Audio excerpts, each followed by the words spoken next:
आज इस विकास की बैठक में और एक बड़ी सभा में आपके बीच एक और घोषणा करने जा रहा हूं। हमारे यहां पर माननीय प्रधानमंत्री के द्वारा सेना की भर्ती को लेकर के बड़े पैमाने पे अग्निवीर योजना प्रारंभ की गई।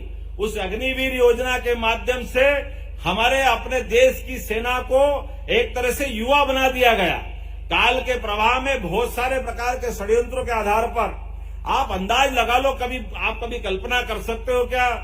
इतना बड़ा 142 करोड़ आबादी का देश और इस देश की सेना की जो हमारी, क्योंकि उसमें हमारा अकेले बस की बात नहीं है, संयुक्त राष्ट्र संघ और बहुत सारे नियमों के आधार पर हमको संख्या लिमिटेड रखना है।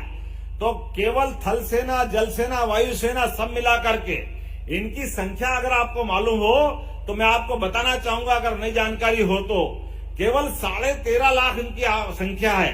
लेकिन 13.5 लाख सेना हमारी सभी प्रकार की दुनिया की चुनौतियां, कोई दुश्मन देश आ जाए सबको ठिकाने लगाने की हिम्मत रखती है। और हमारे अंदर, देश के अंदर भी कोई भी प्राकृतिक आपदा आ जाए, सभी प्रकार की आपदा से निपटने का मादा रखती है। लेकिन इस सेना को जवान बनाए रखने के लिए, सेना में नया खून लाने के लिए माननीय मोदी जी ने एक अग्निवीर योजना लागू की।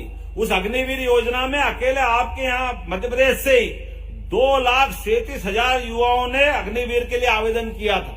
लेकिन अग्निवीर योजना के आवेदन करने के आधार पर उनकी प्रशिक्षण की जरूरत भी है, क्योंकि हमको मालूम है कि हमारे यहाँ आज के समय में ये गणित के, फिजिक्स के, केमिस्ट्री के कई विषयों को लेकर के और सामान्य विषय को हमारे बच्चे अगर ट्रेनिंग नहीं पाता है पहले से तो सबकी भर्ती नहीं हो पाती। तो हमने आज ये नई योजना लॉन्च की है।